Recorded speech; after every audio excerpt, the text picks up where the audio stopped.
Pookode veterinary കോളേജിലെ J സിദ്ധാർത്ഥന്റെ മരണത്തിൽ മുൻ ഡീൻ, അസിസ്റ്റന്റ് വാർഡൻ എന്നിവർക്ക് എതിരായ നടപടി സസ്പെൻഷനിൽ മാത്രം ഒതുങ്ങില്ല എന്ന് റിപ്പോർട്ട് വരുന്നു. ഡീൻ MK നാരായണനും അസിസ്റ്റന്റ് വാർഡൻ ഡോക്ടർ R കാന്തനാഥനും വീഴ്ച പറ്റിയെന്നാണ് ചാൻസലറുടെ റിപ്പോർട്ട്. ഇരുവർക്കുമെതിരെ കൂടുതൽ നടപടിക്ക് നീക്കം തുടങ്ങിയിരിക്കുന്നു. വയനാട്ടിൽ നിന്ന് സുർജിത്ത് അയ്യപ്പത്ത് ടെലിഫോണിൽ ചേരുന്നു. Surjit, good morning. പറയൂ വിശദാംശങ്ങൾ. SKN ഇരുവർക്കും വീഴ്ചയുണ്ടായി എന്ന് കണ്ടെത്തിയതായും വിഷയം മാനേജ്മെന്റ് കൗൺസിൽ ചർച്ച ചെയ്ത് 45 ദിവസത്തിനകം എന്ത് നടപടി എടുത്തു എന്ന് അറിയിക്കണമെന്നുമാണ് ചാൻസലർ കൂടിയായ ഗവർണർ ആരിഫ് മുഹമ്മദ് ഖാൻ ആവശ്യപ്പെട്ടിരിക്കുന്നത്. ഇക്കാര്യം ആവശ്യപ്പെട്ട അദ്ദേഹം വൈസ് ചാൻസലർ KS അനിലിനാണ് കത്ത് നൽകിയിട്ടുള്ളത്.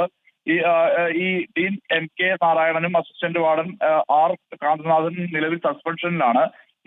കഴിഞ്ഞ വ്യാഴാഴ്ച യൂണിവേഴ്സിറ്റിയിൽ ചേർന്ന ബോർഡ് ഓഫ് കൗൺസിലിലും മാനേജ്മെന്റ് കൗൺസിലിലും ഈ വിഷയം ചർച്ചയായിരുന്നു.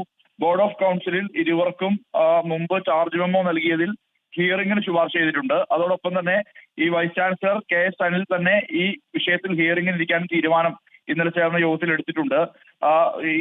ഇതിനുശേഷം നടപടി സംബന്ധിച്ച് ശുപാർശ നൽകാനാണ് തീരുമാനിച്ചിട്ടുള്ളത്. ഈ സാധാരണഗതിയിൽ ഈ ബോർഡ് ഓഫ് കൗൺസിലിൽ തീരേണ്ട വിഷയമാണ് ഈ ഡീനും അസിസ്റ്റന്റ് വാർഡിനും എതിരായ നടപടികൾ. എന്നാൽ ഈ ഗവർണറുടെ കത്ത് വന്നതോടുകൂടി മാനേജ്മെന്റ് കൗൺസിൽ കൂടുതൽ നടപടികൾക്ക് നിർബന്ധിതമായിരിക്കുന്ന ഒരവസ്ഥയുണ്ട്.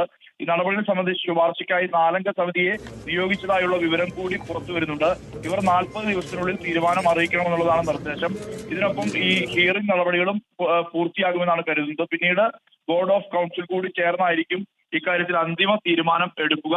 എന്തായാലും 45 ദിവസത്തിനകം ഇതുമായി ബന്ധപ്പെട്ട തീരുമാനം എടുക്കണം എന്നുള്ള നിർദ്ദേശമാണ് ഗവർണർ നൽകിയിട്ടുള്ളത്. അങ്ങനെ വരുമ്പോൾ സ്വാഭാവികമായും നടപടികൾ കൂടുതൽ ഉണ്ടാകാനുള്ള സാധ്യത തള്ളിക്കളയാൻ കഴിയില്ല.